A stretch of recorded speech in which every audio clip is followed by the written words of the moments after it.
Você está ouvindo o Papo Teca, o podcast do CIB-UFES. Cultura, música, cinema e muito mais. Conhecimento em forma de entretenimento. Seja bem-vindo. Bom dia, UFES! Está começando o nosso 5º programa. Olha que honra estar com vocês aqui. Estamos de volta. Que bom estar de volta. Vamos falar sobre um filme aclamadíssimo, um filme cult, um filme de Scorsese, Taxi Driver, com o grande ator Robert De Niro fazendo o papel de taxista. É um filmaço que disputou o Oscar de 77 com Rock, Rede de Intrigas. Um filmaço. Até hoje falam que ele merece ganhar o Oscar, outros disseram que não merece, mas pode debater. Porque também eu estou debatendo esse filme que eu estou postando no mês de setembro. Vocês vão saber por quê, a gente vai dizer tudo certinho para vocês, tá bom? Agora, eu vou apresentar a vocês ela, que é assistente social da UFES, né? Que com muito orgulho de estar aqui com a gente, trazer seu ponto de vista sobre esse filme, como eu disse, muito aclamado. Larissa Feitosa. Tudo bem, Larissa? Tudo bem. Pois é, né? Foi uma grande honra para mim receber esse convite. Taxi Driver é um filme que eu já tinha assistido há muito tempo atrás e gosto muito do filme. Quando ele falou, fiquei toda empolgada. Vamos. Tive que reassistir e para anotar alguns elementos, porque coisas que já tinha esquecido. Mas, assim, um prazer enorme estar aqui e vamos lá. Vamos lá, a honra é minha. E está aqui comigo ele, olha, se tem uma pessoa que eu falei em podcast de filme anos atrás, eu tenho a das maiores honras dele estar aqui comigo hoje, especialista, foi meu professor de comunicação visual, professor de cinema, ele me ensinou todos os meios, a importância da mídia, da comunicação visual, o que é Gestalt, ele me ensinou, professor Cristiano Leal. Que honra, viu, professor? Você está falando comigo? Você está falando comigo, mestre? Você está falando comigo? Olha aí. Sou eu mesmo. Isso é um sinal perigoso. Exatamente. Tá vendo? Nos encontramos depois de 200 anos, né? Pelo menos virtualmente, né? Depois um cafezinho aí no shopping a gente acerta. Com certeza. Eu grito lá dizendo, fala, mestre, como fazer na faculdade. Rapaz, a gente vai falar sobre o Scorsese. Professor, você que é um cinéfilo, sim, me diga, quem é Martin Scorsese? Eita, rapaz. Alguns dizem, inclusive, que pode ser o importante cineasta americano vivo, né? Alguns até dizem isso. Ele provavelmente não, ele certamente é um dos cineastas mais importantes da história do cinema. O cinema americano é mundial, né? Você pode ver, inclusive, o corpo de filmes que ele tem, o corpo da obra que ele tem até hoje, né? Desde Taxi Driver, que tentaram emplacar aqui no Brasil na época, ele era chamado mesmo de motorista de táxi. Eu acho que até em VHS ele saiu como motorista de táxi. Mas não bateu, né? Ficou Taxi Driver mesmo. Né? Ou Taxi Driver, ou Taxi Drive, depende do gosto de cada um. Né? Você tem tem o Toro Indomável, você tem A Época da Inocência, você tem os filmes de gangster, que ele fez pelo menos uns 3 ou 4, né? Você tem os Bons Companheiros, esse último aí, a minissérie O Irlandês. A minissérie, né? É verdade. A minissérie, né? Você tem que fazer uma pausa aqui e acolá, assiste um dia, depois outro, até terminar. Quer dizer, Caminhos Violentos também, né, que é um filme que ele fez antes, inclusive, do Taxi Driver, que possibilitou o projeto ir adiante como filme, né? Então você tem um cara que todo mundo que conhece um pouquinho de Scorsese, seja pessoalmente, ou seja só ter lido a respeito, ou ouvido a falar dele, sabe, ou ter visto alguma entrevista, algum documentário com ele, a pessoa sabe que ele é uma verdadeira enciclopédia viva de cinema. Verdade. Se tiver o privilégio assim, de conhecer o cara pessoalmente, você não precisa ir para uma biblioteca qualquer, não precisa ir para a internet, não precisa pegar um livro nem nada. Basta você perguntar a ele. E o filme tal? Aí ele diz, do ano tal, foi feito pelo cineasta tal, eu vi na Cinemateca, não sei de onde. Né? Então, você tem uma ideia, ele tem um programa no finalzinho do século passado, muito tempo, né? No finalzinho do século passado. Eles fizeram, acho que foi a BBC que fez uma série de programas sobre o nascimento do cinema, o cinema comercial, vamos botar assim, não o cinema como tecnologia, que foi um pouco antes, de 1895, mas o cinema comercial, que começou a partir daquela famosa projeção em novembro, acho que de 1895, numa feira acho que feira de ciências, né? E que os irmãos Lumière fizeram aquela projeção do trem chegando à estação, que as pessoas saíam correndo porque pensavam que o trem realmente ia invadir aquela sala, né? Aquela tendazinha de... E para vocês terem uma ideia, ele foi convidado para fazer sobre os cineastas, né? Os cineastas independentes, cineastas que iam contra o sistema do cinema americano, né? E ele fez um daqueles especiais, foi com ele, se não me engano, foram 2 partes. Ele fala do cinema americano. Ele existe, inclusive, em DVD no Brasil. Se você procurar por aí, você encontra, seja em lojas online, né? Eu tenho, são 2 discos, se não me engano, né? Em que ele fala disso, do cinema americano, e, se não me engano, ele fala também sobre o cinema europeu, o cinema italiano, porque ele é descendente de italianos, então ele fala sobre os dois, né? Para você ter uma ideia de como o cara é importante, né? É o cara que fez a Invenção do Cabret, que é um ótimo filme, pode ser um dos melhores dele, mas é um ótimo filme. É o cara que fez um filme muito difícil chamado Silêncio, que eu admito que é muito intragável.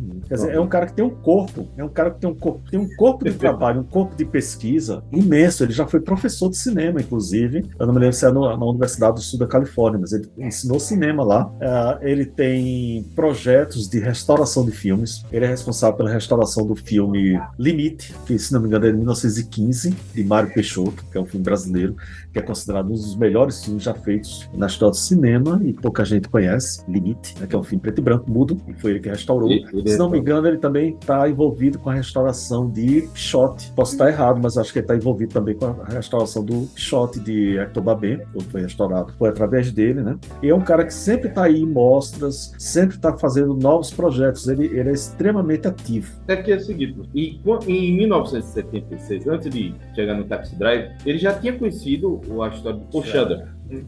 A história, né, se baseou na história dele, meio conturbada, porque ele separou da esposa, a mulher que ele ficou, largou ele, e ele ficou fora de si, ficou mal, ficou isolado, sentiu a solidão, começou a andar de carro à noite, e aí começou a pensar, estou virando taxista. E fez essa história. Ele apresentou essa história, né, ao Scorsese. Scorsese se encantou pela história, mas não queriam que ele gravasse porque era um diretor desconhecido. E foi depois do filme Alice Não Mora Mais Aqui que ele foi chamado para fazer esse filme. Esse Alice Mora Aqui foi um grande sucesso então, nesse filme. Olha, foi um sucesso de bilheteria, sucesso de crítica também, né? Não tanto como acabou sendo o Taxi Driver, claro, né? Mas foi, digamos assim, ele abriu a porta para que o projeto fosse adiante, porque teve uma hora que eles pensaram até em fazer o projeto em vídeo mesmo. Você imagina a qualidade de vídeo de 1975 para 1976, né?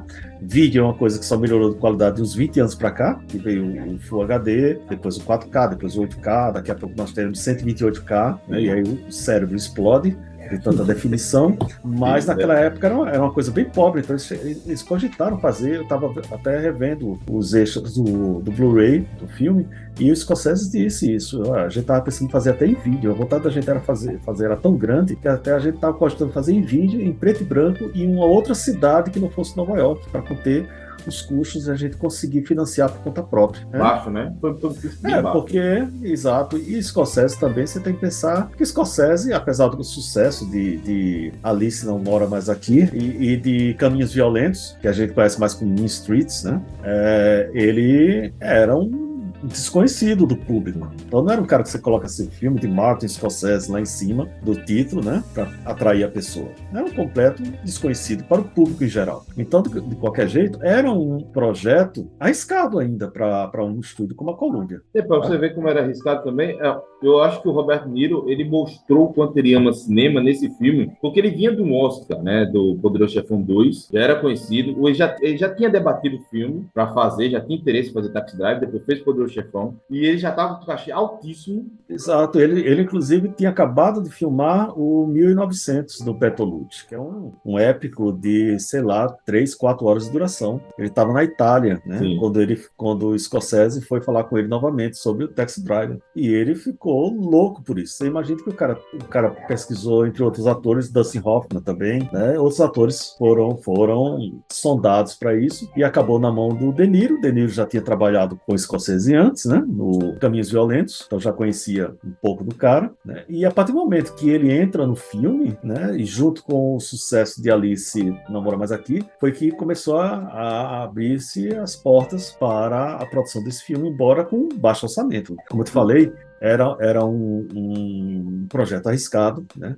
O estúdio, obviamente, se até hoje em dia a gente, que não é nada em Hollywood, a gente consegue ler o roteiro do filme, você imagine lá os executivos lendo aquilo ali, vendo como a história é, sobre um cara que é extremamente uma pessoa desagradável, vamos botar assim, cheia de problemas, de maquinações, de ilusões, né? E tal, e você tem um final daquele tipo, evidentemente, o próprio Scorsese disse, enquanto a gente estava fazendo o filme, a gente imaginava que seria um sucesso. Ia ser um filme que a gente queria lançar, mas a gente estava pensando em negócio de sucesso. Ninguém imaginava que ia ter o sucesso e foi. E ele disse de novo, ninguém imaginava que ia ser sucesso de crítica e acabou sendo, né? Então foi um filme bem pessoal, mas também facilitado pelo fato daquela época, era a época em que o sistema de estúdio mesmo, como a gente conhecia, aquele sistema dos anos 50 até 60, né, em que você contratava uma pessoa, ela ficava 6, 7 anos para fazer não sei quantos filmes, o diretor também era um contratado, que você pegava um projeto e dizia, você vai fazer esse, porque esse projeto é melhor para você e tal, e o diretor fazia, você estava pegando uma Hollywood do início dos anos 70, que ela estava rompendo com isso tudo, que aí você tinha um monte de gente como Dennis Hopper, como Francis Ford Coppola, que o pessoal aqui no Brasil chama de Coppola, como o Scorsese, o John Milius, o Spielberg, o Lucas, né? Todo esse pessoal aí estava entrando, conseguindo fazer os projetos mais pessoais deles e estavam dando certo, né? Porque se você pegar junto com o Taxi Driver, você tinha antes o Poderoso Chefão 1 e 2, que apesar de serem projetos grandes, mas são projetos mais autorais. Você tem Sem Destino, também, né, com Daisy Hopper e Jack Nicholson, né? Você tem um estrangeiro como Roman Polanski fazendo um filme noir chamado Chinatown, rodado lá em Los Angeles, que é um clássico. Você, que eu tenho até que rever, ultimamente eu tô meio num clima Chinatownzico, vamos botar assim. E não, eu também não tenho ninguém que seja minha esposa e minha filha ao mesmo tempo. Desculpa aí o spoiler, né? Mas enfim. Agora, todo esse corpo de pessoas, sabe, Andrews, que estão reunidos ali e os estúdios estão dando grana e a possibilidade deles fazerem um cinema mais autoral. E aquele cinema está dando o quê? Retorno financeiro, que é isso que o estúdio se interessa. Enquanto está dando retorno financeiro, eles estão deixando a coisa aí, né? E os anos 70 é um ano rico, né? Exatamente, um monte de coisa aí que veio de novidades do cinema americano. Por quê? Porque esse pessoal conhecia novela vague, conhecia o cinema novo, né? Conhecia um monte de movimentos, o neorrealismo italiano. Eles eram pessoas que tinham feito, na maioria das vezes, eles tinham feito universidades, né? Tinham feito cursos de cinema em cursos superiores lá nos States, né? Tirando, acho que Spielberg não completou, mas Lucas, Francis Ford Coppola, acho que o Scorsese também, John Milius, que depois fez o Conan, o Bárbaro, já nos anos 80, né? Então esses cineastas todos, eles tinham um grau de conhecimento a respeito, um conhecimento até histórico a respeito do cinema, não só deles, como também do resto do mundo, de onde eles pegaram uma série de alusões e referências.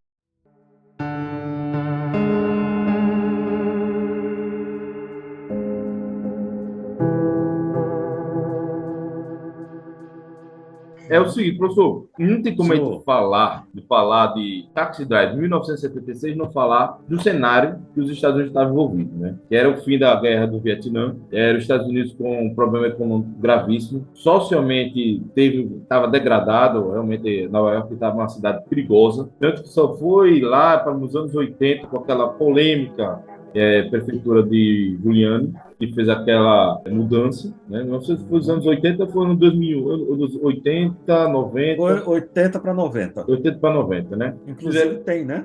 Tem um documentário no Blu-ray falando justamente disso. Mas, na verdade, a crise econômica nos Estados Unidos foi devastador também para o país, por causa da guerra do Vietnã e o fracasso da guerra do Vietnã. Então, a moral americana estava baixa. E você tem a crise do petróleo também. E a crise do petróleo. Então, é um ano complexo, né? No ano de 76, um ano estavam nos Estados Unidos não estava bem. Tanto que o filme que concorreu com o Taxi Driver, que é o Rock, ele em Filadélfia também estava no mesmo clima. Só que Nova York, para favorecer ao filme mais a visão como ela suja, estava tendo greve, inclusive dos lixeiros, e a cidade você vê que o tempo todo suja. E aquilo ali foi fruto da greve dos lixeiros. E a greve dos lixeiros, inclusive, foi colocada no Coringa, né?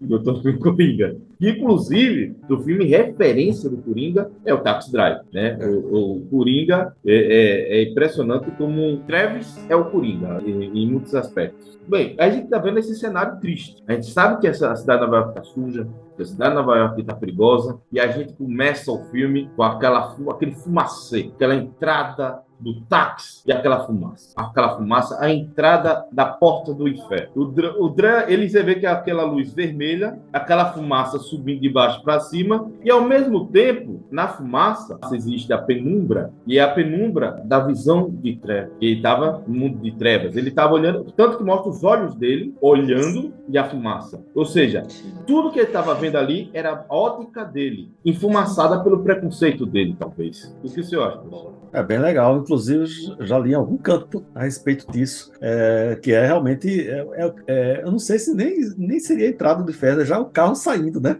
O carro tá dizendo assim, ó, fui dar uma passeadinha aqui no inferno, já voltei, ó, eu tô voltando agora. E aparece o título do filme atrás do carro, né? Eles fazem aquela montagem brilhante do título aparecendo depois que o carro passa, né? Saindo daquela fumaça toda. E repare que logo depois ele vai para aquela empresa, né? De táxi. Vai falar com o gerente. Entrevista, né? Isso. Quando ele vai fazer a entrevista, você vê que ele está saindo de uma fumaça para entrar na sala do cara. Quer dizer, como se fosse aquela fumaça que estava acompanhando o carro, estava acompanhando o inferno também. Perfeito. E aí, Larissa, o que você acha dessa entrevista? Essa entrevista dá muitos sinais, né? Isso. A gente também já tinha conversado, né, sobre a questão da escolarização dele, ou mesmo a falta de escolarização. E quando ele fala, né, que prefere trabalhar à noite, que quer trabalhar à noite, dá muitos sinais de como estava o estado psicológico dele, né? E ele fala sobre o fato de não conseguir dormir, que é uma das características também de uma pessoa que está com depressão. Ele nitidamente ali tinha sinais depressivos, né?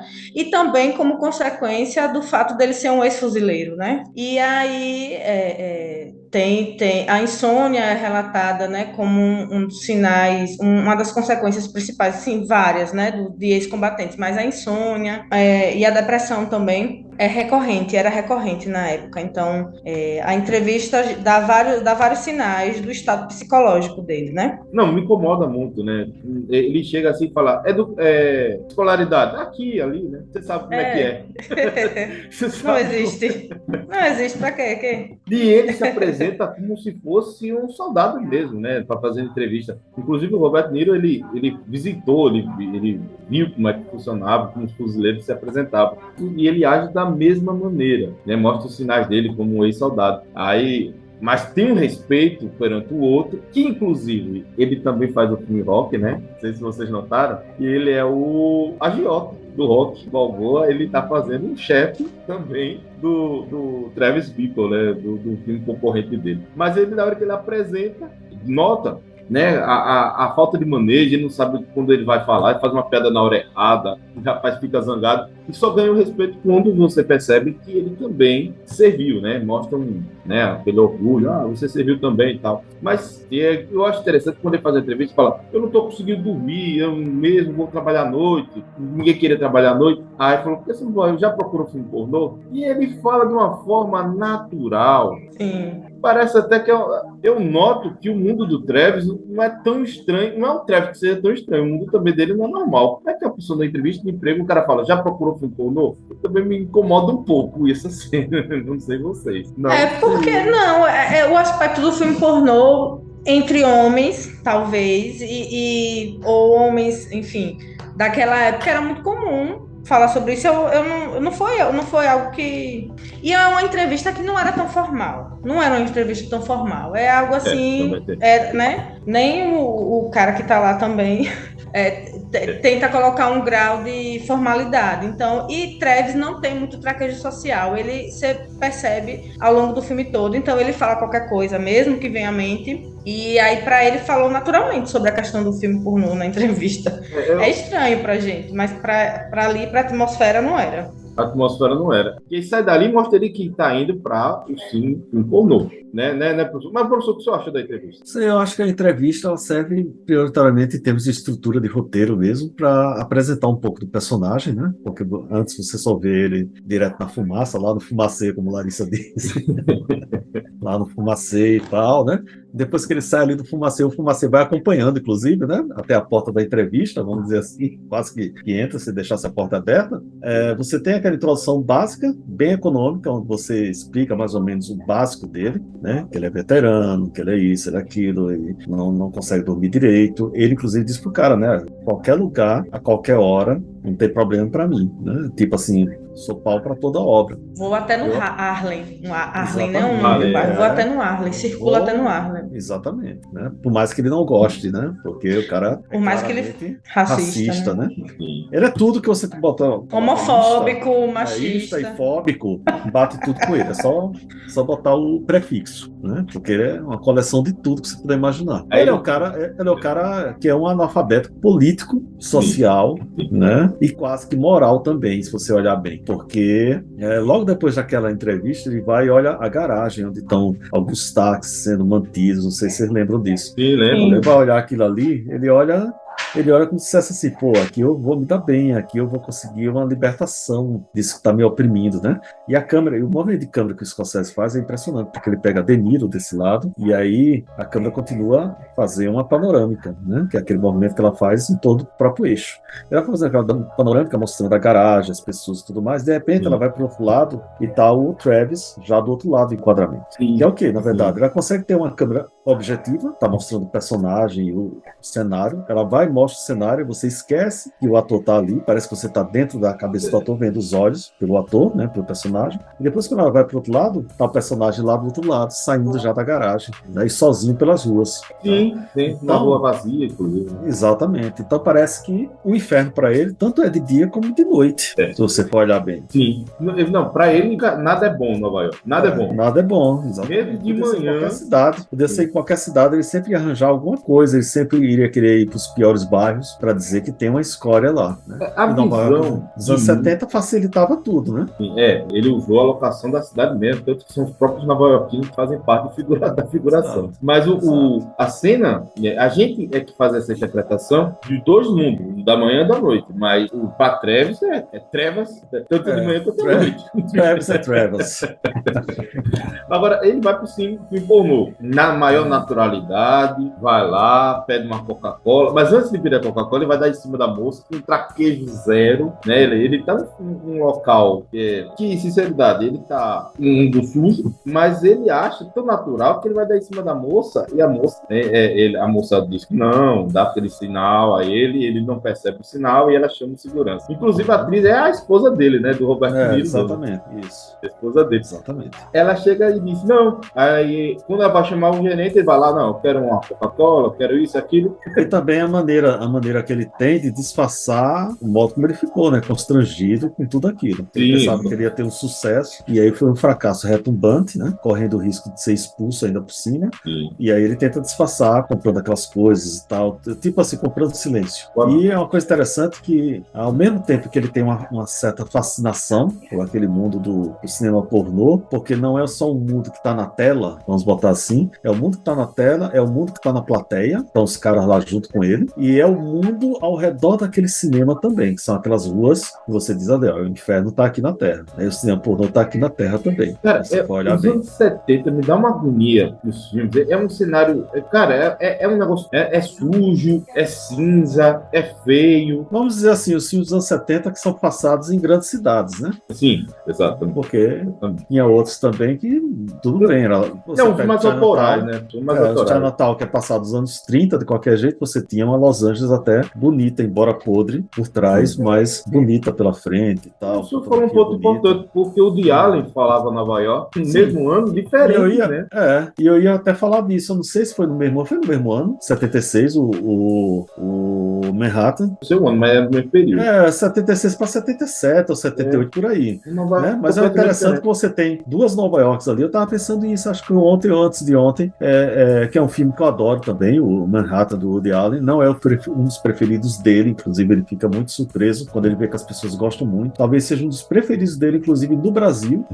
Que ele disse, inclusive, certa vez, eu gostaria que Manhattan tivesse tido a bilheteria em Nova York que ela conseguiu ter no Brasil. Ele disse uma vez isso, né? Porque é um filme tão bonito, feito em preto e branco, uma cidade completamente romântica ali em Manhattan, com músicas de Gershwin, de Cole Porter, que são as músicas clássicas americanas dos anos 30, 40, 50, né? Com uma fotografia belíssima em preto e branco da cidade e que contrasta com quase tudo que era feito a respeito de Nova York naquela época. Ele conseguia ver ele jogou uma Nova York pro cinema. Mas aí é que tá. É uma Nova York que você tem vontade de morar lá. Não, mas aí é que tá. O filme também prova. Só que tem uma coisa, né? A Nova York do Woody Allen é uma Nova York de pessoas de classe média para classe alta e de pessoas, na sua maior parte do tempo, o quê? Artistas ou intelectuais. Então, para essas pessoas, talvez o mundo, naquela época, pudesse ser daquele jeito. Então, mas é que tá. Era uma bolha. O filme é um grupo de pessoas que vivia provavelmente numa bolha, né? Mas aí eu tenho que concordar com vocês, discordando, porque o filme Taxi Driver também mostra, só que de uma forma bem diferente. Por exemplo, nós temos o mundo de Travis e o mundo de Beth. Inclusive, quando ela aparece, ela tá linda, tá deslumbrante. Até Scorsese tá na cena lá atrás, que quem olha ela é ele, inclusive, atrás, né? Ela tá pré-Agape e o Rato, né? Todo mundo só foi conhecer a atriz com a série dos anos 80 com o Bruce Willis. O Bruce Willis, né? Exatamente. A Gata e o Rato. Ela tá linda. Tá linda. Agora, se você olhar, mesmo assim, o filme ele se concentra, ele foca muito mais na podridão e no inferno. Se você for olhar bem. A Betsy, você não vê onde ela mora, você sabe mais ou menos, supõe-se que ela deve morar num bairro bom, né? Que é onde ele a deixa na última cena do filme, mas você não dá pra ver direito o que é. Mas ela deve morar num bairro bom, numa casa boazinha e tal, né? Ela faz parte daquele comitê de campanha, mas é só o que nós conhecemos a respeito dela. Mas o bom dos filmes antigos, professor, é que eles não explicam, mas a gente interpreta. E deixa a gente interpretar bem. Porque, por exemplo, a forma dela ver o mundo, ela e o colega dela, né? Tipo, não tem problema, os dois estão brincando, os dois estão felizes. Ela entra de forma... Ela é linda, parecendo um anjo, embora que estamos vendo na visão dele, né? Mas ela é aquela... Parece um anjo, assim, intocável. Aquela musa intocável. Câmera lenta. Porque ela é branca. Porque ela é branca. A ideia do filme era esse mundo, das pessoas brancas de dia. Eu vejo dessa forma, né? E das pessoas negras à noite. Então, para mim, o cenário que é construído em torno de Betsy, a luz, tudo, é porque ela era branca. Não, perfeito, porque a mulher negra, que ele, inclusive a esposa do Robert De Niro, ela trabalha no cinema pornô. Então, eu não me lembro de ter visto negros ali no comitê de campanha. Pode até ter aqui assim no fundo, mas ali entre os principais atores, não me lembro não. E é um bom debate, porque o Valentine, ele disse que tem um slogan: nós somos o povo. Né? Tem mais irônico que isso, né? É como aquele pessoal que fala: o brasileiro tem que prender, porque o brasileiro só é pobre porque quer, praticamente. Então, tem aquele pessoal que tem uma visão de mundo da janela do quarto. Então, é o mundo da Betsy. Ela acha que ele é o cara que vai resolver os problemas, ela coloca ele lá em cima, é o cara que inclusive, eu tava vendo o filme, uma coisa que eu notei, pela quarta vez que eu assisti, que o senador, ele coloca na sua narrativa, no seu discurso, a frase do Travis, né? Tudo que o Travis fala com ele. Mas é o seguinte, ela tem uma visão de mundo, ela é branca, não diz, ela é intocável. E o Travis, no início, ele chega pra ela, fica lá no táxi olhando, observando, incomodando. E o que o filme mais surpreende é que ele consegue ter contato com esta mulher e deixar essa mulher interessada. Eu pensava assim, eu não acredito que isso vai dar certo. Mas ele não dá, no começo, nenhum sinal pra ela de que ele tem questões psicológicas e sociais sérias. Não dá. Você vê que ele é insistente e sedutor. Ele é insistente de uma forma que parece ser sedutora no começo, né? E aí, ela, né, a ousadia dele de entrar lá no comitê e tudo, ela gosta disso, né, que se contrapõe ao outro que é amigo dela, mas que parece que tem um interesse nela, né? É meio bananão, assim, meio bananão, e aí ele é atrevido e tal, e entra, e aí eles começam a achar, né, que tem coisas em comum, enfim. Porque ele só vai dar os sinais de machista, de abusivo depois. Na cena da cafeteria ele mostra. E, olha, a cena da cafeteria, quando ele conversa com ela, me incomoda. Primeiro, ele é um cara controlador, Sim. abusivo. E ele fala, lembra que ele fala pra ela que ele não queria mais que ela falasse com ele? Sim, sim. Verdade. Isso Eu não mesmo. quero que você saia com ele não te respeita. E o que me incomoda é que ela fala, eu também acho. Eu falei, como assim? Como assim, Betsy? O cara só faz o que você quer. Me parece que Travis é um caso de propaganda enganosa, sabe? O cara chega lá para falar com a mulher e diz: oh, você é infeliz, você tá solitária, você não tá contente aqui, você tá não sei o que, eu sei como você tá. E ela olha assim para ele espantada, porque geralmente ela escuta o quê? Tudo ao contrário, né? Você é a coisa mais linda do mundo, você deve ser uma mulher realizada, você não sei o quê, você é um sonho pra qualquer cara, não sei o quê. Aí chega um cara lá, pimba. Não, você é infeliz, você é isso, você é aquilo, você é aquilo. Ele foi radicalmente contra tudo quanto é homem que se aproxima dela. Talvez o interesse tenha surgido até por conta disso. Né? Boa nave. E aí, e tem muito disso, de você não ver sinais, de você ir adiante. Sim. Você vai adiante, por exemplo. Não é muito, acho que não é muito formado aqui no filme, aqui e acolá, mas supõe-se que ela não tem um relacionamento já há algum tempo. Então, de qualquer jeito, pode existir uma carência, e ela tem aceito ver que tipo de cara era esse, mesmo com todos os sinais que ele dá até na cafeteria e tal, e ela tem aí, inclusive chegado aí no cinema pornô ali. Ela entrou ainda lá na sala, né? Ela entrou, quer dizer, chegou a assistir uma partezinha ainda quando ela viu. E um cinema lento, não é um cinema pornô. Exatamente, aí é que finalmente diz assim, o que é que eu tô fazendo aqui? Putz. E a frase dela. Benção, né? E a frase dela é maravilhosa. Ela fala, nós somos diferentes. Nós somos diferentes, exatamente. Só faltou dizer assim, água e óleo não se misturam. Né, para ele. Porque. E ele não entende o que é que aconteceu. Sim. Né? Sim. Ele fica extremamente. Ela está ofendida, com razão. Sim. Né? E ele fica ofendido também. Sim. Com razão para ele, né? Como todo misógino, né? Exatamente, ele foi. E depois ele fala umas coisas para ela também, né?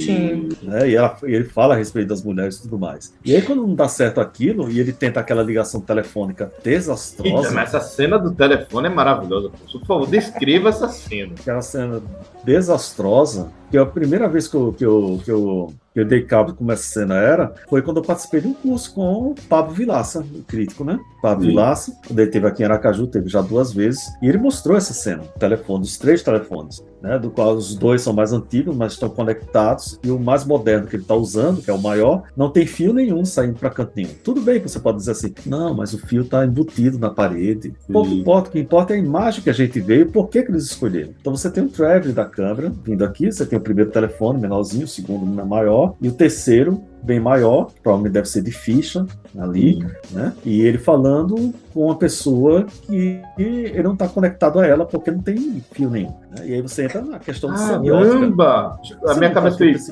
Não? Estourou agora. E a câmera continua, né? Porque a câmera continua, ele sai do enquadramento e você tem o corredor que vai dar para a rua, que é o corredor que vai dar de volta para o inferno. De volta pro inferno. Ele está tendo uma conexão com ela, não vai conseguir, e o jeito dele é voltar lá pro infernozinho, pro fumacê lá dele. Também olhei o seguinte. E, inclusive, é um corredor comprido, branco, né? A ideia de que ele tá num lugar branco, claro, enfim, mais né? claro, porque tá tentando se conectar com ela. Não Isso. vai. Mesmo que ele esteja falando com ela de verdade, mas o telefone não tem um cabo para conectá-lo em algum canto.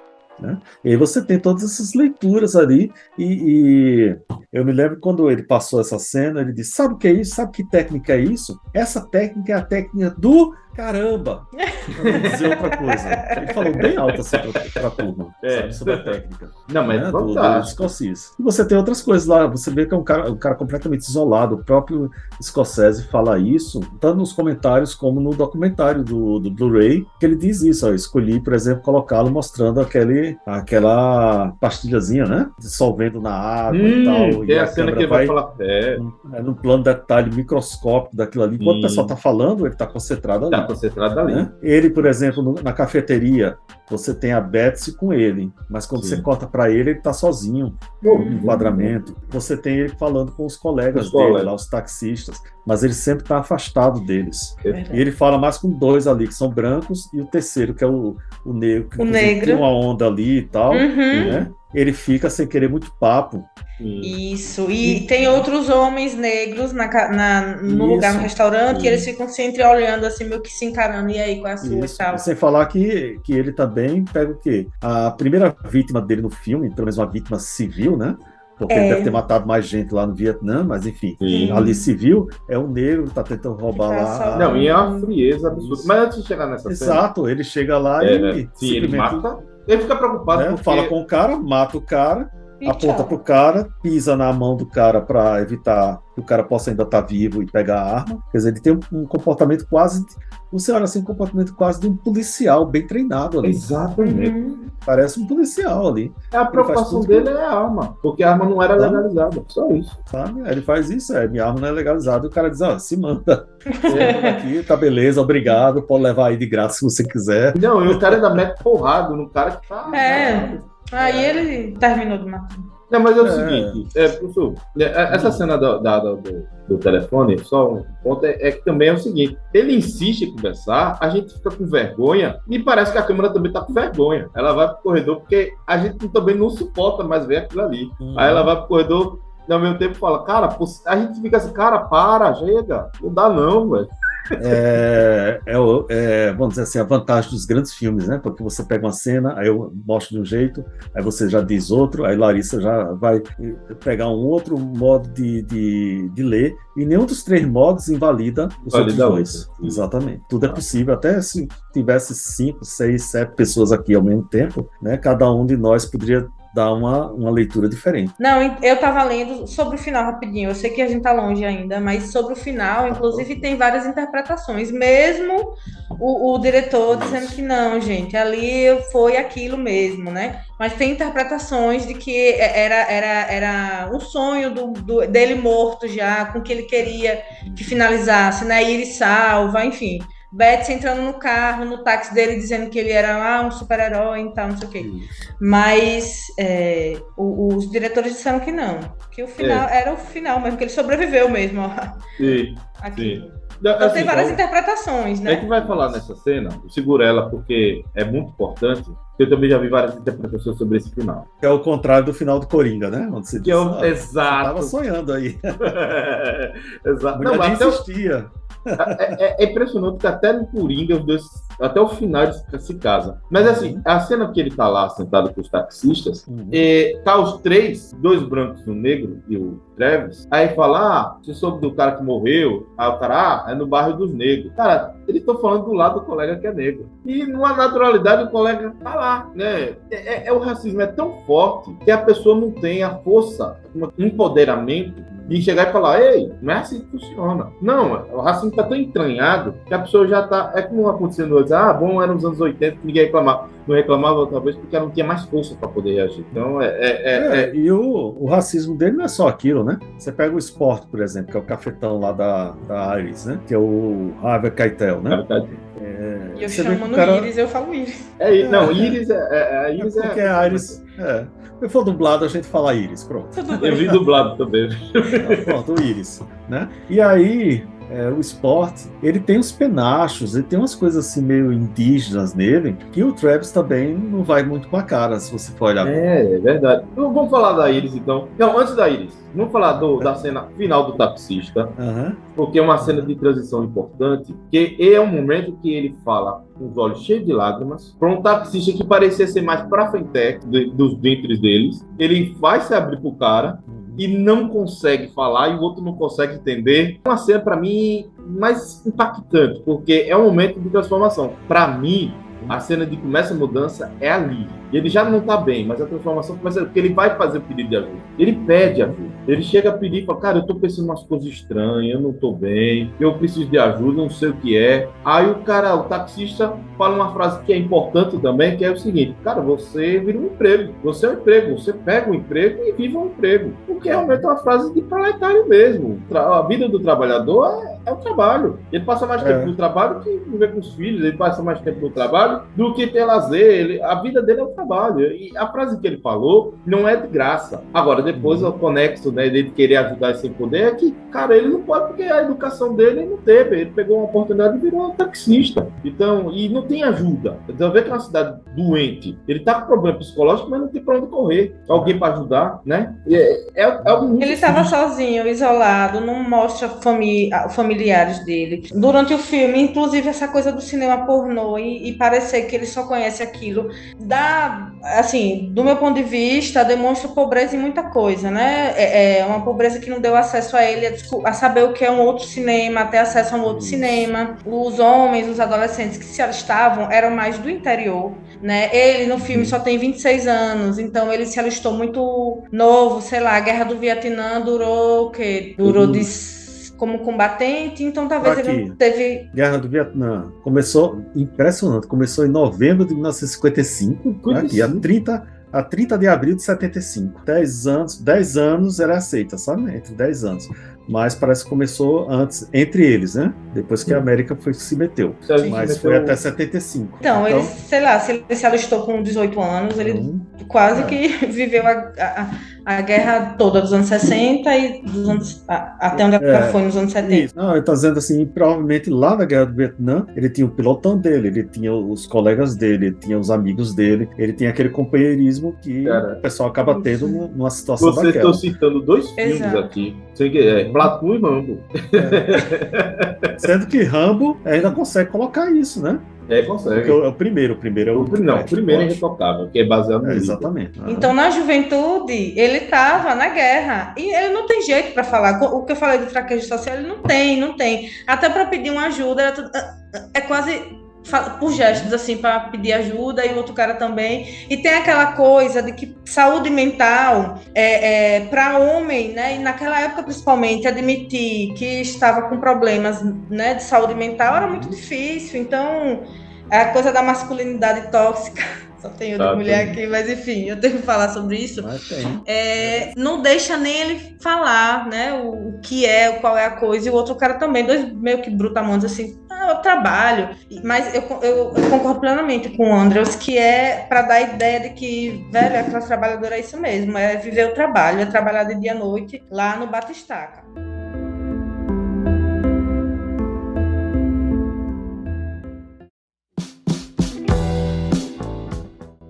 E daí em diante, acho que é depois dessa cena que ele encontra a Iris, não é isso? E Iris, ele chega no dentro do carro, Iris aparece e é resgatada, ela queria fugir, e aí o cafetão vem e puxa ela, e ele joga uma nota de $20. E ele vai devolver depois. Uhum. Né? Que inclusive o rapaz que é negro, quando se encontra com o colega, falou, ei, você vai me pagar aqueles $5? Acho que ele viu o Iris antes, tá com esse dinheiro, o rapaz pede $5, ele vê a nota de 20, separa do camaço de dinheiro e dá os $5 ao rapaz, vai lá fora e pede ajuda. Aí na segunda cena, ele encontra a Iris e quase atropela ela com uma amiga dela do lado. Que essa amiga que tá do lado dela era prostituta de verdade. Era uma garota de programa real, né? Real, ela fez oficina com ela, né? Tudo que ela vivenciou, ela aprendeu com essa menina que aparece nesse filme, nessa cena, né? E é uma cena de encontro, que ali, por mais que você vê que o Travis já tá aos poucos entrando no outro mundo. Ele já tá entrando no outro mundo. A partir do momento que ele pediu ajuda, encontrou ela novamente, você vê uma mudança, né? Mas você vê ao mesmo tempo um crescimento do personagem, né, Cristiano? Você tem um crescimento entre aspas, né? Porque ele entra querendo ser o salvador da Betsy, né? Sim. Ser infeliz, é isso, é aquilo, aquilo outro. Não deu certo. Foi. Né? Então ele parte de uma figura angelical, pura e etc e tal, da qual ele tinha que salvar daquilo ali e tal, né? E que o rejeita, e ele vai para o extremo oposto na classe social. Vamos botar assim em termos ele abraça o inferno, né? Ele vai abraçar uma vítima do inferno para ele, né? Porque o vilão ali não é mais a garota, o vilão é o Sport, né? Que é o cafetão, mas o pessoal que trabalhava lá junto com o Sport também, que tinha aquele senhor, o senhor que pede, acho que os 2 dedos da mão, que é o primeiro que ele atira ali, né? Sim. No corredor. E aí ele tenta o quê? Salvar a Iris, né? Essa cena que ele vai visitar o bordel é interessante. É interessante. Primeiro que o Harvey Keitel era para fazer o personagem do amigo da Beth. Ele não quis. Ele preferiu fazer o cafetão. Como ator, realmente é mais interessante. E a cena que ele aparece, fala, e aí, cowboy? Aquela cena foi improviso. Tanto que o Robert De Niro fala, o que é que você disse? A surpresa é legítima. Porque ali foi improviso. Aquela conversa dele e de mostrar que ele, como o Cristiano falou, ele usando aquela pena de índio e tal, ele com aquele preconceito dele. E ele vai subir, aí vai entrar, vai falar com a Iris dentro do quarto. E é uma cena que, eu falo assim, falei crescimento do personagem, provocando, porque é uma cena que mantém por um fio a nossa simpatia por ele. Porque a gente não gosta dele por causa da cena da Beth, ele vai lá xingar ela, vai pro emprego dela xingar ela, tentar agredir. Aí quando a gente já vê que esse personagem tá embaixo, mesmo a gente sentindo que ele tá pedindo ajuda, é esse momento que a gente fica um pouco ligado com ele, porque ele chega com uma menina de 12 anos que quer ficar com ele e ele não quer, e a moça que ele quer, ele não pode ter. Então é aquela... Mas a mulher que ele não quer nos faz ficar mais próximo dele, porque é uma moça que é vítima, uma menina de 12 anos, ele diz que não quer, ela insiste, ele diz que não, que porque você deveria estar na escola, você não deveria estar aqui, volta para casa, o que você está fazendo aqui, esse rapaz está te abusando. Ela falou, não tá, você não pediu ajuda no táxi? Aí ela falou, não, eu estava usando drogas, ele estava me protegendo, realmente mostra o sinal de Estocolmo ali, né? É de Estocolmo mesmo ali, né, Léo? É isso aí. Na verdade, é uma vítima de pedofilia também, eu acho, assim. Ele fala tudo e faz tudo bem característico de pedofilia, de homens que são abusivos, tóxicos mesmo. E o fato, com mulheres em geral, e o fato dela ser uma adolescente de pedofilia. O que eu penso um pouco diferente da linha de raciocínio de vocês em relação à mudança do comportamento de Travis, e o que eu acho que muda o comportamento dele é a última coisa de humanidade dele, que é ver a cena de Iris entrando no carro como se estivesse pedindo socorro. E eu acho que ele muda a partir dali. Tudo bem, faz pra mim todo sentido a ideia de que ele não conseguiu, ele queria salvar Betsy e agora ele encontrou Iris pra salvar, e ele tem a ideia de ter que salvar alguém, né, pra ser o mocinho. Mas eu acho que também, pra mim, fica assim como o último sinal, a última coisa de humanidade dele, que é ele querer tirar Iris disso, né? Por conta do perfil do personagem desde o começo. O que eu pensei foi nisso, né? De que era a linha da humanidade dele, era essa relação com Iris, que ele, assim, fica muito, para mim, muito expresso, de que ele acha aquilo um absurdo quando ela entra no carro, porque ela é uma menina, ela é uma adolescente, e aí ele vai em busca disso. Isso não sai mais que do radar dele, né? Ele guarda a nota. Aí ele encontra de novo com ela, aí ele vê o cara, ele vai atrás, vai em busca disso, né? Claro que a gente tá falando de um personagem que tem problemas psicológicos vários, mas assim, o que ele fez em relação a Iris, para mim, demonstra a humanidade, assim, do personagem. Mostra a humanidade dele e a gente fica mais conectado a ele, né, vamos dizer assim. Isso. Porque é um lado humano muito importante. Tanto que ele quer conversar com ela na cafeteria, não quer conversar com ela lá. E devolve os $20 ao policial comum. É uma cena importante, né, professor? Isso, é o senhor que eu tava falando, não foi ele que pede os 3 deles. Foi, exato. Isso, e ele recebe o dinheiro e você vê que ele está indo direto para as sombras no final do corredor. Né? Isso. E falando, complementando aqui o que Larissa falou, tem uma hora que ele diz isso aqui no diário dele, sabe? Ele escreve: eu acredito que tenho que me tornar um ser humano como as outras pessoas. Quer dizer, ele tem até em determinados momentos ele tem a ideia assim, pô, não tô girando bem de algumas coisas aqui, eu não tô conseguindo me integrar com nada. As pessoas têm um modo de existir que eu não tô conseguindo fazer a mesma coisa que elas, né? E talvez a tentativa de redenção dele seja com a Iris por conta disso, né? Mas não sei se seria essa coisa altruísta dele querer salvá-lo em si, mas também uma tentativa dele dizer assim, pô, vou fazer uma coisa assim que as pessoas vão achar fantástico em mim. Finalmente eu vou ser alguém, né? Vou tirar essa menina daí. E alguém vai me notar, porque ele queria ser prioritariamente notado pelas pessoas. Eu acho que ele queria uma Agora razão tava de conseguindo. viver, né? Alguma coisa. Também, porque você olha o cara, que as janelas daquele apertamento dele, não é Sim. apartamento, é um apertamento, sujo, todo desarrumado, e as janelas têm grades, então o cara vive naquela prisãozinha, até inclusive ele sair de táxi e tal, é um modo dele desopilar um pouco o fígado daquilo ali. Porque quanto mais ele fica ali, você vê o que acontece ali dentro. A loucura cada vez mais aumentando, né? O modo como eu iniciei aqui o vídeo, né? Dele fazer aquela loucura lá, dele pensar que é um artista de televisão, de cinema, né? Você tá olhando para mim, né? Que é uma coisa, inclusive, que o De Niro foi que inventou aquilo ali de última hora, né? O modo como ele ficava assistindo televisão, com a arma apontada para a televisão, né? O modo como na hora que ele vai comprar a arma do carinha lá, ele aponta para várias pessoas lá embaixo, inclusive para duas mulheres que estão conversando, né? E outras coisinhas mais que filmológicas, quer dizer, ele vive no inferninho ali dentro é como se fosse a mente dele expandida para alguns metros.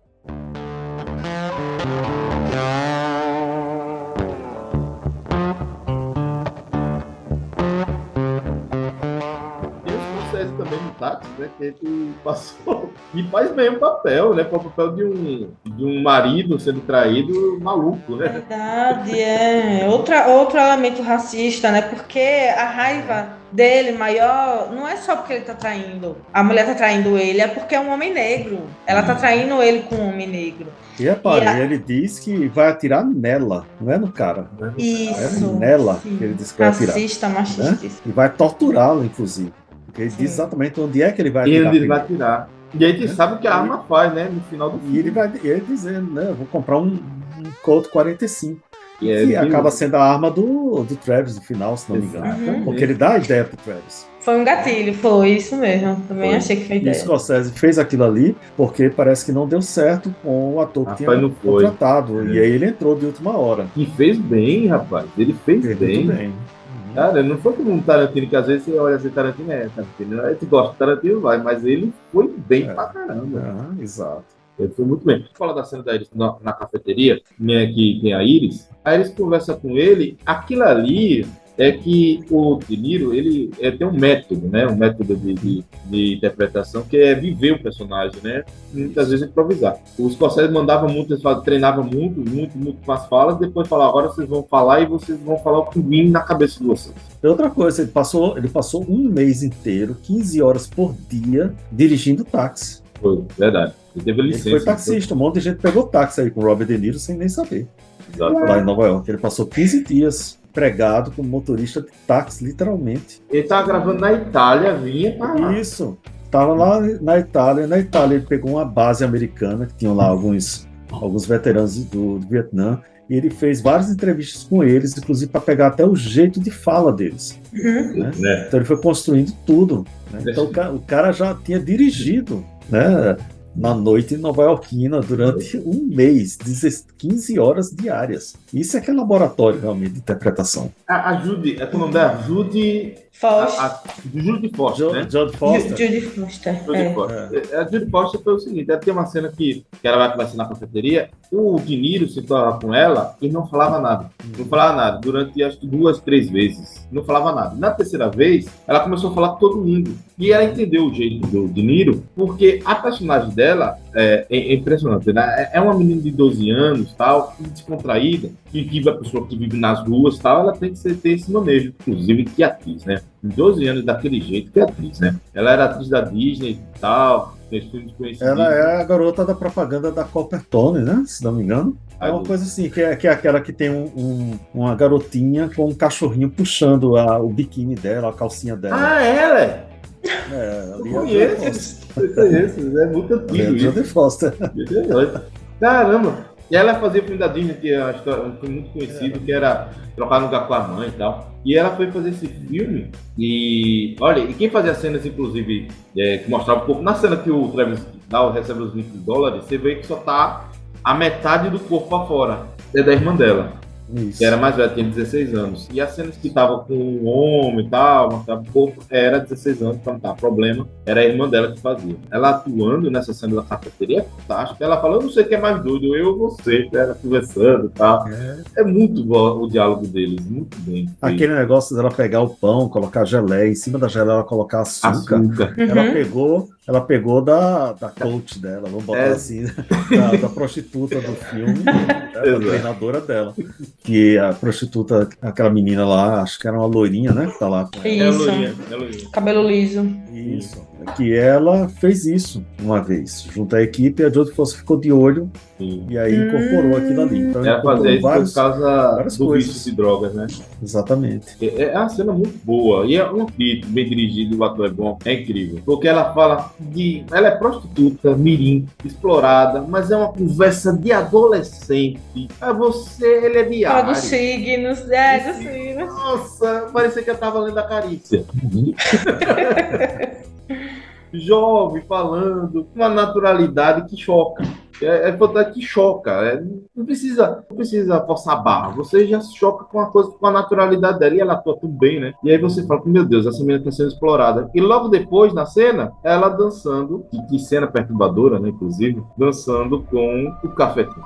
O esporte. Do esporte. Aquela cena é uma cena que entrou depois, porque Harvey Keitel virou cafetão, o Scorsese não foi que a gente falou assim, não, eu vou dar mais cenas a você, e deu uma cena em tanto, né? Aquela cena fala por si só, né? Sim. Que ela pede, ela, não, mas a gente fica pouco juntos, ele pensa porque eu tenho que trabalhar. Veja, eu vou dar um exemplo, assim, bem pesado, mas enfim. O tráfico humano, né, de mulheres que são levadas para outros países para serem exploradas sexualmente de diversas formas, não chega assim, sequestra a mulher e leva embora, né? Muitas vezes elas são seduzidas em um relacionamento que não, no final das contas não é real, e quando chega lá fora elas se deparam que estão sendo vítimas de tráfico humano, né, para exploração sexual ou outras coisas. No caso de Iris, é exatamente isso, né? O cara é um pedófilo, um cafetão, que seduz ela para aquela vida. Eu até li sobre isso, né? Para se tornar uma figura, é uma mistura de figura paterna com o amor dela, e aí ele faz isso propositalmente para manter ela presa ali. Tanto que ele diz, quando eu estou com você, eu me sinto melhor, eu fico feliz, eu me sinto mais forte, eu preciso de você. Ah, mas a gente não quer ficar junto. Não, porque eu tô trabalhando. Porque, na verdade, não existe da parte dele amor, nem nada disso, né? É pedofilia e exploração, né? Aquela cena, pô, de embrulhar o estômago, assim. Porque é muito real e é muito... a gente vive isso muito ainda, infelizmente, né? Para mim que sou assistente social, que convivo com isso no meu trabalho, tive que lidar com situações com adolescentes nisso. Essa cena final é horrível, assim. Não, machuca, é bem... né? Machuca. É uma coisa que no filme tem, que o autor da música, que trabalhou com o Scorsese não, com o Hitchcock, uma música maravilhosa, um saxofone lindo, quem concorreu ao Oscar, inclusive. Mas, em compensação, Cristiano, eu não aguento mais ouvir esse saxofone, porque o filme é todinho tocando essa música o tempo todo, e na hora que o cafetão vai dançar com a moça, é a música da trilha sonora do filme. E aí você fica, não, essa música não. Aí eu não sei se é de propósito, porque parece que eu tô preso no mundo do Travis. A música ajuda. A música é uma forma de comunicação. E eu me sinto preso no mundo do Travis, porque aquela música o tempo todo repetindo, e ele repetindo as mesmas coisas. Ah, esse mundo é terrível, meu Deus do céu, como a cidade é suja, eu não aguento. Você ainda pega um cara que te manda um vídeo do YouTube com 1 hora daquela música. Aí falar em mundo perdido, me diga, aquela cena dele que tem a cena que ele cortou, ele esqueceu de falar, mas a gente volta, que é ele conversando com o senador, que é candidato a presidente, né? Aquela cena é uma vergonha ali também, né? Também. E ele lá na praça fazendo aquele gesto, né? Que faz o gesto da estátua que está atrás dele. Sim. Tem uma cena que ele fica louco, né? Ele entra cada vez mais na loucura, né? E o cabelo dele vai reduzindo. Vocês vão notando que o cabelo dele vai diminuindo.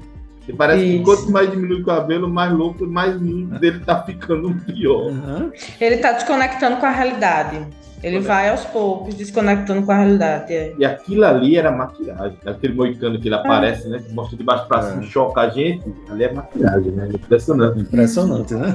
Já tá com aquele cabelo moicano e já despirocou de vez. Cadê lá? Né? Ele já tá lá na batatinha, já jogou pra tudo quanto é lado. E a gente fica pensando assim, porque aquele ataque que ele faz no final, né? Não é só pra libertar a Iris ou Iris, ou seja lá o que for, né?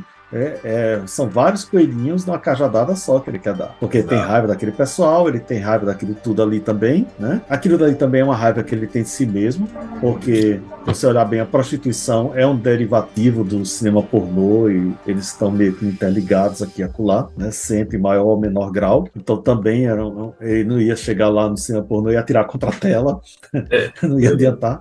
Então ele resolve o quê? Acabar com o pessoal lá, né? Mesmo que ele se arrebente do processo. Esse foi o plano B, Ele né? vai indo, né? Ele vai subindo, né? Em lugar dele descendo o inferno, ele vai subindo, né? Ele vai subindo as escadarias até chegar lá e repare só, depois que ele termina com o pessoal todinho, ele tenta se matar e não consegue porque não tem mais bala, bicho. Se Não. tivesse uma bala que fosse, Sim. ele tinha se matado também. Mas, assim, Porque é quase como ele não só odiasse a eles, mas ele também, de certa forma, ele diz assim, ó, também não tem mais, mesmo fazendo isso, eu acho que não restou mais nada pra mim mesmo. Tá. E chega os policiais e ele fica brincando com fazendo isso aqui, né? Que vai E dar um tal. tiro na cabeça dele. Exatamente. E a gente fica pensando nisso, naquele ódio todinho, aquela coisa todinha que ele tentou jogar contra o senador, não conseguiu. Uhum. E agora ele tenta jogar contra todo o pessoal lá da... Eu não sei como é que se chama isso. Quem é cafetão faz o quê? Cafetagem? Não sei. Cafetagem. Que seja, né? Pode ser cafetagem. A cafetagem lá da prostituição. Aquele bando lá, né, de animais que ele queria que naquela parte toda misógina, homofóbica e tudo mais, que a chuva, né, varresse, né, varresse isso tudo aqui das ruas de Nova York, né? Eu anotei aqui, ele falou, à noite todos os animais saem da toca. Prostitutas, prostitutas fedorentas, vigaristas, puxadores, traficantes, imorais, corruptos. Um dia a tempestade limpará toda essa sujeira. Pronto.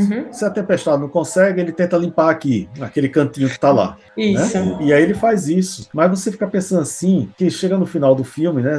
Polêmicas à parte, lá se foi ou não foi de verdade, mas o Scorsese deixa bem claro, naquela hora que ele olha pro retrovisor e parece que tem uma coisa distorcida, e ele dá uma olhada assim. E a assim, Betsy. Fica a coisa bem assim. Não, depois que ele deixou a Betsy. Depois não. Depois. Não, mas peraí. Que tá feliz da vida, tá querendo voltar pra ele e tudo mais. Aquela questão que eu fiquei pensando, que eu falei até pra vocês, né? O filme, e você percebe que o cara tá prestes a uma hora a pressão vai aumentar, ele vai explodir em cima de mais alguém. É um ciclo que tá ali, ele não escapou, ele não virou uma pessoa melhor, ele não tá livre, ele tá livre momentaneamente, porque ele tem a fama, os 15 minutos dele de fama e tudo mais. Um dia as pessoas esquecem aquilo ali e ele vai começar a se sentir rejeitado por alguém aqui e acolá, né? Tudo bem. Você tem isso. Só que você fica pensando assim, como o filme é interessante, na construção desse personagem, que é um personagem que tem tantas doenças e tantas coisas, ele não procura ninguém, que ele vai acabar procurando uma missão. Ele tem aquela primeira, não consegue. Ele tem várias missões, né? Ele tem a primeira, que é ficar com a Betsy e tirá-la daquela infelicidade que ela tinha, mas ele não consegue, porque ele leva para a infelicidade dele, né? E ela não gosta. Você tem a segunda missão, que é acabar com o senador, também foi o Beleléu. Você tem a terceira missão, que é libertar a Iris. Né? Que mais do que libertar a Iris é acabar com aquele povo todo também. Exato. Tipo assim, você está fazendo o seu trabalho, mas você pode ter uma satisfação nele. Já dizia o serial killer de Seven, os 7 crimes capitais. Não é porque você não faz seu trabalho que você não possa ter uma satisfação. Ele fala isso no carro, né? Indo para a cena final. Sim. E aí, você pensa assim, quantos Travis já tiveram de tempos para cá? Não procura ninguém, fica isolado e tudo mais, vai crescendo uma série de paranoias e vontade de acabar com tudo e etc e tal. Acho que sempre existiram, só que com os centros urbanos aumentando cada vez mais e cada vez mais o que? Você tem um isolamento disso aí, né? Você tem menos pessoas que te conhecem, você tem mais desconhecidos, você se sente isolado até com pessoas próximas e tal. Isso foi acontecendo a partir dos grandes centros urbanos. Então vamos botar aqui acho que Larissa até podia adicionar aí, eu me corrigir, mas eu acredito que da Revolução Industrial para cá, isso aumentou bastante. Sim. Né? Você tem uma ideia, acho que foi o quê? Nos anos 70 para 80, que se criou a termo serial killer. Tem até uma série muito boa na Netflix sobre isso, né? Que é Mindhunter. Larissa Vila. É o Caçadores de Mentes, né? Que é justamente sobre a dupla, né? Sobre o trio, na verdade, que entrou aquela pesquisadora, né? De comportamental junto com eles, e aí criaram o termo assassino em série. Eles notaram que isso existia de algum tempo. Então foram coisas que foram criadas com toda essa sociedade aí. Que o que acontece? Se nós não tivéssemos toda essa sociedade que nós temos hoje, em vários lugares do mundo, aqui no Brasil, States, França, o que for, você teria muito menos gente, talvez, surtando por conta disso. Né? Porque tem pressões vindas de vários lados ali. O tempo inteiro, 24 horas por dia, você tá dormindo, você tá sonhando as coisas, que as pessoas devem sonhar as coisas mais absurdas. E aí você fica pensando, pô, nós tivemos John Hinckley, que foi o cara que tentou matar Ronald Reagan nos anos 80. Sim. E aí o que é que ele disse depois? Eu quis impressionar a Jodie Foster por conta do Taxi Driver. Ele assistiu Taxi Driver, né? Ficou apaixonado por ela, paixão, né? A menina de 12 anos, ele já ficou apaixonado pela menina de 12 anos. E aí foi acompanhando, foi stalkeando a atriz, né? E aí, para impressioná-lo, o que é que ele quis fazer? Exatamente o que Travis tentou fazer no filme. Só que ele já foi direto pro presidente. E ele fala isso. Não é invenção, não é nada, não. Ele fala nessa entrevista. Que ele fez para impressionar a Jodie Foster por conta do filme. Aí você tem esse cara, você tem aquele outro que vai e mata John Lennon. Sim. Você tem vários outros assim atentados. Você tem atentado aquele jornal francês e entraram, acho que os 2 caras, não foi? Lá na redação e mataram quase todo mundo ali. Sobrou o cachorrinho, se não me engano, né? E foi aquele auê na França. Bicho, você tem N exemplos. Na Argentina agora, recente, né? Na Argentina agora, ontem. Sim. Da gravação, ontem, né? Dia antes. Vem um cara assim, desse jeito, e tenta aquilo ali, que for ali de última hora, mas ali era uma morte certeira. Gente, ele encostou na bochecha dela. Foi. Era pra matar, ou no mínimo, esfacelar a cara dela. No mínimo. Sim, é o que ia acontecer, né? Aí depois você vai falar com um cara desse, ele vai dar as razões que para ele são perfeitamente lógicas, e você percebe que é uma pessoa que já poderia estar internada, tendo tratamento e tudo mais.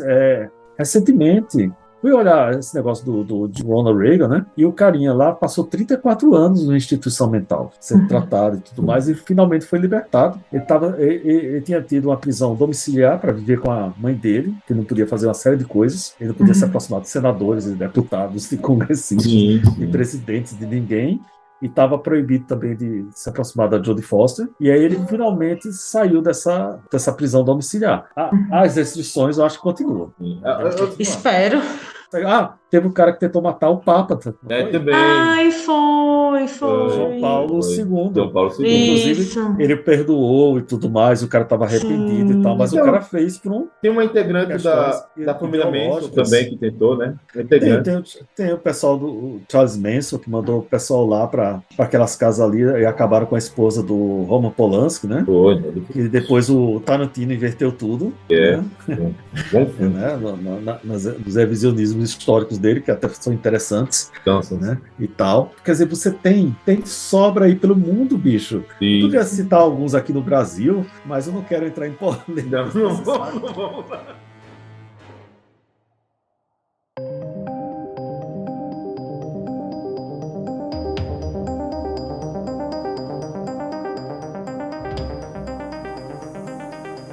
E a cena final, como você estava dizendo, o olhar dele parece, né, que ele vai fazer uma outra coisa no final, fica assim, né? Ele olha no espelho, tem uma distorção no espelho. Aí ele faz assim, a música sai do compasso que ela tá naquele momento ali. Tipo assim, epa, aconteceu o que aqui? Né? Não, mas eu quero que você fale da reportagem. Qual a reportagem? Porque a reportagem cita ele como herói, certo? No final? Sim. Na repercussão? Tem repercussão, ele tem a carta do pai da moça, da menina, né? Que são os pais do Scorsese ali. O pai do Scorsese ali, É a foto dos pais. Ele sempre botava os pais dele no meio dos sonhos. Legal. Dele. E aí, O pai e a mãe dele. mostra que a mídia tratou ele como herói. Por exemplo, o que eu vejo é que esses problemas policiais que saem no Brasil saem dos Estados Unidos. Eu não sei se foi nesse ano que surgiu a CNN. A CNN era campeã no início, quando surgiu, e fazer esse tipo de reportagem mais sensacionalista. Então, o que acontece?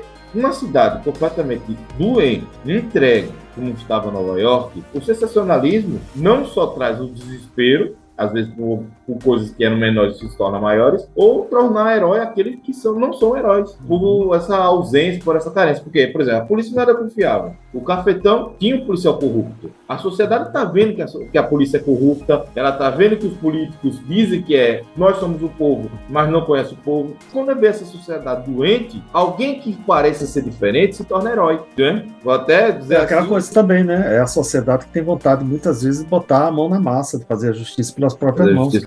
Tem um cara lá que é um motorista de táxi, ou seja, um trabalhador comum como eles, que chega lá e dizima um bando de cafetões e etc., exploradores e um policial corrupto. A sociedade tem aquela coisa assim, extravasou a sua raiva através do cara. Porque ninguém pensa assim que aquela chacina ali vai mudar alguma coisa. Outros cafetões estarão ali depois, ou naquele prédio, ou em outros e tal. Outros tomarão lugar, outros garotos virão. Gelo, né? Exatamente. Tá aquela historinha do Sísifo, né? Que é o carinha que vai rolando a pedra, né? Que é o mito de Sísifo, que ele faz isso, aí rola, aí quando chega lá, a pedra escapa, volta tudo lá pra baixo, lá vem ele de novo. Eu queria botar o filme um pouquinho sobre o Setembro Amarelo. E a gente está falando dos incels, obviamente, como eu disse, é um filme de uma pessoa que sai da caixinha, mas aproveita para falar a importância de ter que conversar com as pessoas quando elas pedem ajuda. Né? É isso que a gente quer falar. Ninguém vai se tornar, vai fazer o que o Travis fez, não é isso. Mas aquelas pessoas que pedem ajuda, como o Travis fez naquela cena, que ele falou que o taxista, escute, fala com as pessoas, às vezes as pessoas dão um sinal, só ouvir um ombro amigo. Às vezes você vê um filme com uma pessoa ou dá atenção a ela, é o suficiente. Às vezes a pessoa, naquele momento, ela acha que não tem esperança. Mas só um pouquinho de esperança é o suficiente para seguir a vida, certo? Temos muitos exemplos de pessoas que já pensaram isso e falaram, poxa, tal coisa aconteceu e eu pensei em seguir a vida. É como eu sempre digo, é o seguinte, sempre hoje em dia a gente vive na internet os haters, né? Você atacar uma pessoa é tirar um fiozinho de esperança de alguém. Eu sempre falo, seja um fio de esperança de alguém, não tire a esperança de ninguém. É isso que eu digo. E sempre ouvir e sempre buscar tentar com que aquela pessoa busque ajuda profissional. Isso é fundamental, né? Uma ajuda, um ombro amigo é importante, às vezes é o primeiro contato que a pessoa tem, mas sempre orientar para buscar ajuda profissional. Perfeito. Então você tem um CVV número 88. Isso. Né, disponível para ajudar. Eles ouvem, né? Como vai você, como diz da sigla. Então, procure ajuda, né? Não deixe a tristeza tomar conta. Tem profissionais, procura assistente social, procura alguém especializado nisso. E eu queria trazer aquela visão daquela conversa, dizendo o seguinte, muitas vezes a gente vê sinais de pessoas boas que querem pedir ajuda, que elas não estão bem, elas estão solitárias, que a solidão é um problema. Né? Tem estudantes, pessoas que, infelizmente, cometem suicídio por pressão dos estudos, né? Às vezes por solidão, por não ter contato com outra pessoa, não tem noção que aquilo ali é só uma passagem, um período, isso passa.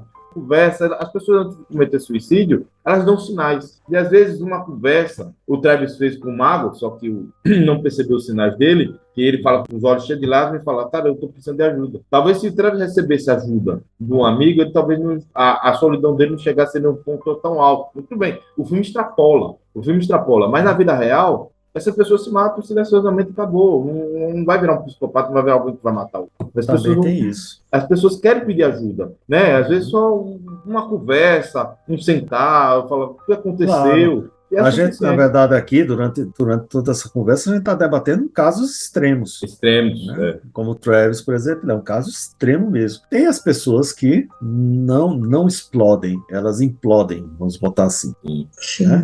Elas também implodem, elas não fazem mal a ninguém em termos, porque quando você se mata, evidentemente, você é que nem uma pedra no lago, você jogou aquela pedra no lago, você na verdade está jogando uma pedra de 2 toneladas dentro de um lago, que vai gerar ondas que vão se propagar por sua família, por seus amigos, por uma série de gente, né?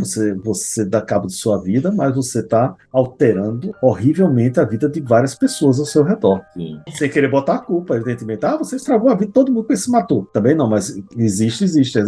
É um gesto que tem consequências para uma série de pessoas, né? Para aquelas pessoas gostavam de você, para você também. Eu estava vendo um seriado de ficção científica que eu achei excelente, chamado The Orville, em que um personagem, ele comete suicídio, né? Porque ele tinha feito algumas coisas horríveis e as pessoas diziam que nunca iriam perdoá-lo e tal.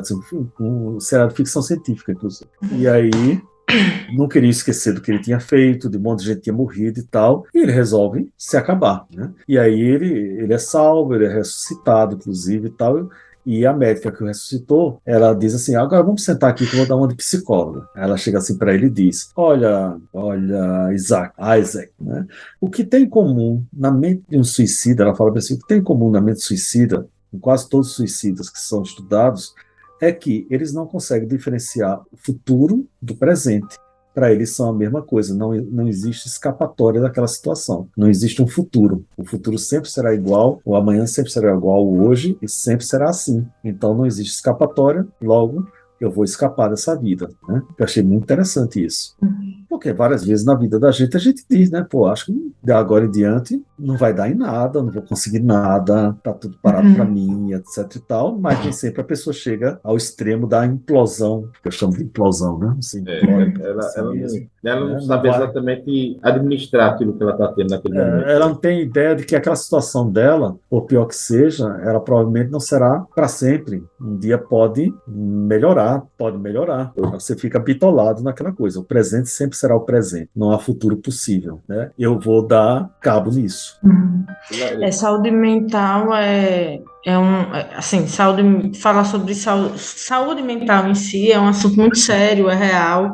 O adoecimento mental é real. A gente trabalha, né, em universidade e o adoecimento mental dos jovens, não só dos jovens, as pessoas de modo geral, mas como a gente lida, né, com a fase específica da vida da juventude e como o professor Cristiano já tinha dito, né, essas mudanças trazidas pela Revolução Industrial e outras mudanças bruscas que a gente vive, enfim, no mundo contemporâneo, tem impactos fortes, assim, que afetam muito a saúde mental da gente, de quem está na universidade. E a geração de agora, que entrou agora na universidade, por exemplo, é uma geração muito cobrada, é uma geração com pouca perspectiva de futuro, pelo menos se a gente considerar o contexto social da uberização das coisas, enfim, da reestruturação produtiva, que tem impactos para o mundo do trabalho diverso. Isso acomete muito sofrimento, né? E as pessoas que têm ideações suicidas e que cometem ou tentam e não têm sucesso, né, na tentativa de suicídio, ou que de fato, enfim, vieram a óbito, enfim, muitas vezes na maioria das vezes é o desejo de estancar alguma dor, né? Estancar dor emocional. Não é necessariamente o desejo de, enfim, não viver mais, por exemplo, o desejo de não estar mais naquele lugar com aquela família, com aquelas pessoas, enfim. É o desejo de conseguir estancar uma dor, né? Um sofrimento. E assim, eu gostei muito dessa associação que você fez do filme, né? Que é todo sobre saúde mental, também, né? Sobre saúde mental, com agora o mês, né? De setembro amarelo. E o quanto é importante duas coisas. Da gente se cuidar da nossa saúde mental e levar a sério. E 2, observar quem está ao nosso redor e os sinais que as pessoas apresentam, porque para as pessoas, né, que têm ideações suicidas, qualquer coisa pode ajudar a tirar ela daquela, enfim, daquela realidade que ela está vivendo, né? Ouvir, né? Os psicólogos, as psicólogas falam muito sobre qualquer fala no sentido de que eu não queria mais estar aqui, eu não queria viver mais, eu não queria estar mais nesse mundo, já é um sinal de alerta, né? Então, a gente pode, coisas que a gente pode se atentar no dia a dia para essas pessoas, ou quando conversar com alguém, assim, né? Do desejo de não estar mais aqui, de não viver mais, são sinais de alerta para a gente. Perfeito. Muito bom essa associação que você fez, Andrews. Obrigado, Muito Larissa. boa. Obrigado mesmo.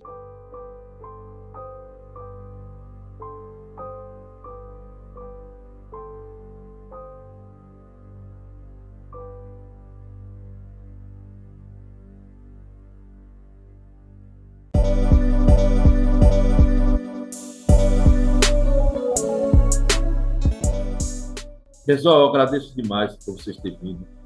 Olha, foi muito bom. Foi o primeiro podcast que eu falo sobre filme, que eu sempre tive essa vontade, né? Fiz podcast sobre outros assuntos, mas filme é o primeiro.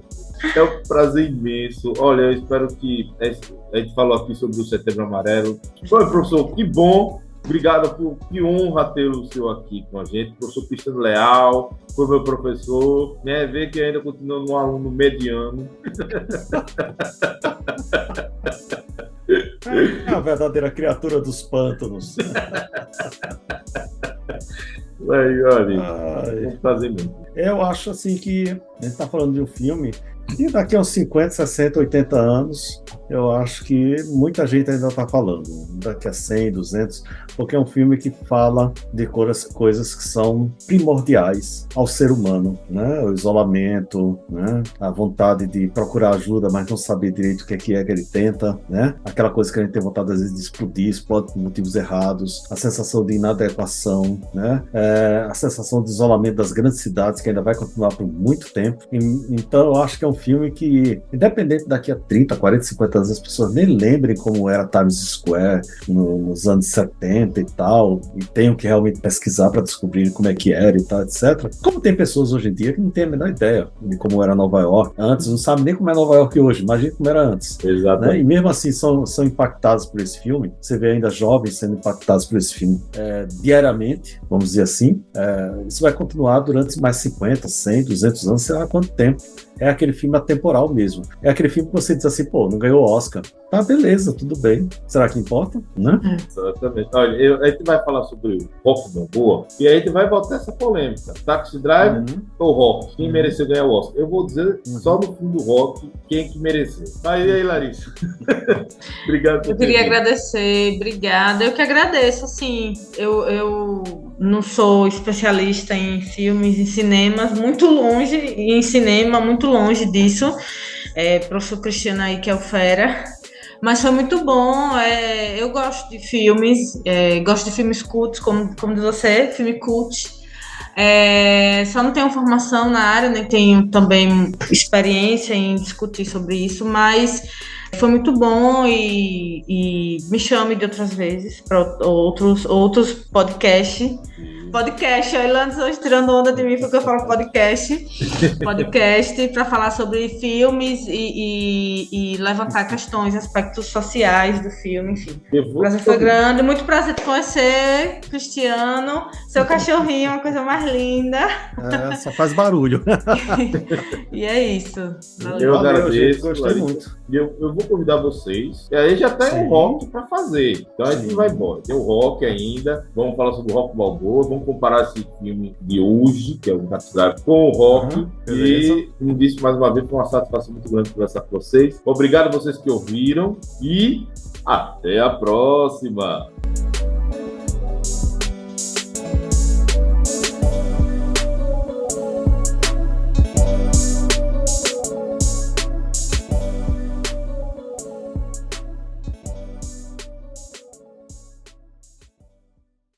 Embora. Botei para gravar.